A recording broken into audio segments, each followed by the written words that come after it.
So give me a sense. What all did you do? I mean, because the question that many people ask, and this is not a show to criticize anyone. I'm making that very, very clear. Okay, I'm not interested in that. Neither are you.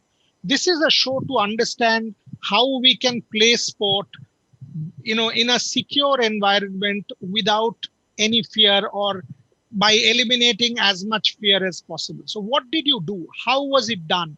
Was it about, I mean, when you say we put in procedures in place, structures in place, what all, give me the SOP, break it down for me. What made the IPL in the UAE a successful implementation of this biosecure bubble? Give me a sense. So the biggest part of a bubble is trying to maintain the circumference of the bubble, because fortunately here we had three locations and everything was surface transport. We could put a lot of staff into the bubble environment. We had very few in and out of bubble as far as the staff was concerned. Even the drivers, even we had a lot of hospital visits, but everything was green channel. We could allocate hospitals. We could allocate scanning machines. We could allocate whatever possible.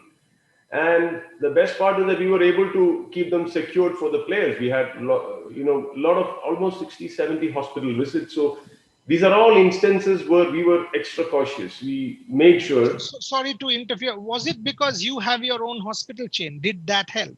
That could be one part. And I think that is definitely an advantage, because we could keep things under our control. Even the staff who were in the hospital were tested before even the players were going, because we knew that if we have only three locations, so it was not a big deal for us to keep the staff in that environment. Because if you had different locations, different places, then I don't think anyone could take so much of control like we did here, because as you know, it was all road transport, and we had hotels with quarantines alongside.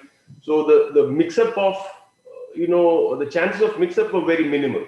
So that is what I think was the core to it. And then on top of it, we had at least 4 or 5 regulators monitoring us, right from the health authorities to the sports authorities. So we were given a lot of guidance and a lot of restrictions in terms of what we can do, what is the no-go area. So I think overall, the closeness of the sites, then the regulators, then the BCCI, and even the players, they were all, that was the beginning of, I think, the first of its kind of bio-bubble in cricket. I don't know if they had played anything else before that, but they were all very supportive, even from the biggest player and the most famous ones to the less famous. Everyone was very, very supportive. I never had, initially there were some problems with getting used to this, because doing an RT-PCR is not a very pleasant thing to have. So we had to literally keep the staffs, given more training to them, to talk to the players, how to explain. So even inside the hotel rooms, we were having negative pressure rooms, we were putting the filters. So I think it's a combination of a lot of things. I don't want to make this a technical discussion, but True. I think it was all about the support systems in place, the non-compromising SOPs. There was no one who could override a particular procedure and say that I will do like this. Okay.